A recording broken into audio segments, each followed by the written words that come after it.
answer one or two more questions. And again, the way, if you're looking at the timer, the way that works is it gets extended when gifts are sent. Again, you don't have to send gifts, but it is a way to extend my time to answer and ask more questions. Hey, Irma. So kind of talking about the third part, that second part about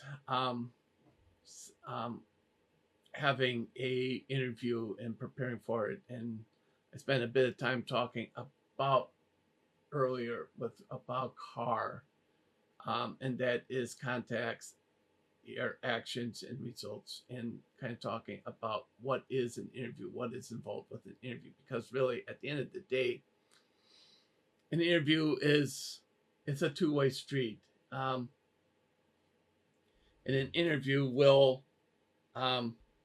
is your chance also for you to interview the your potential employer. And so what it means then at that stage, if you're able, you can ask them questions, to help you decide. And so what it will do at that stage,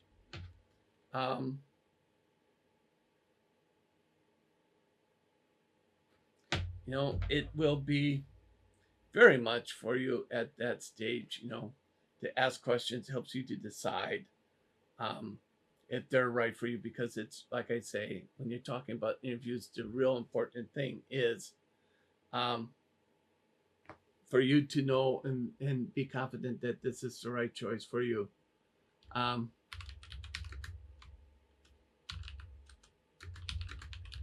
I'm going to ask the question, do you interview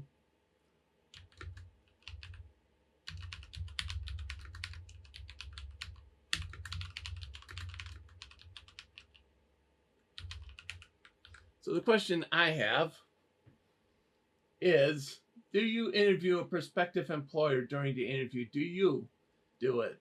Because it'd be interesting to know, because a lot of times I think people really forget that they are the ones, it is also for you, because you're going to be the one signing that employment contract in the UK.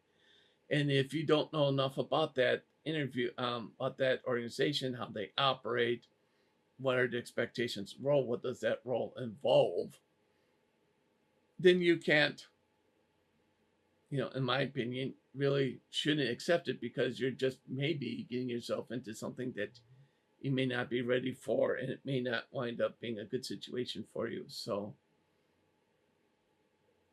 I would just say to you,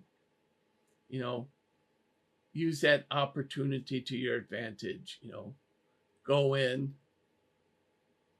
as I would probably call you. Hey, Amber, good to see you back again. As a Leap Forward Careers warrior, making sure that, you're finding the job that best fits for you, that you've done your research,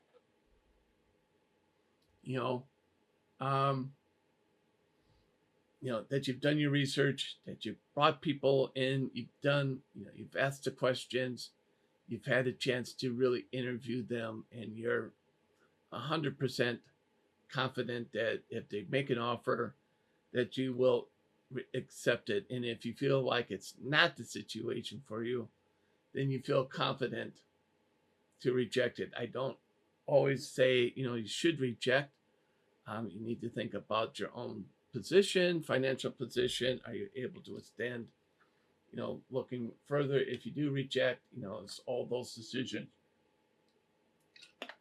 But again, take a look, think about it before, you take that offer, because really it is, again, by interviewing them too, it may be a point you raise when it's offered, and do a little bit of negotiating with them. Hey, thank you, Amber, for the share. Doing a bit of negotiation on that job, it is, interviewing. It is really about you interviewing them,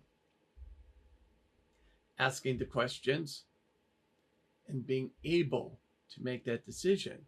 And again, if there's a point you want to interview about, then take a moment and interview and ask and negotiate on those points so that you get the best possible contract, and the best start that you can. Because once you put your name on the dotted line and you sign that contract, you lose all of your power up until that point. And especially when you get the offer, you hold probably the most amount of power. So it will be a lot easier for you to negotiate anything than it is at any other stage.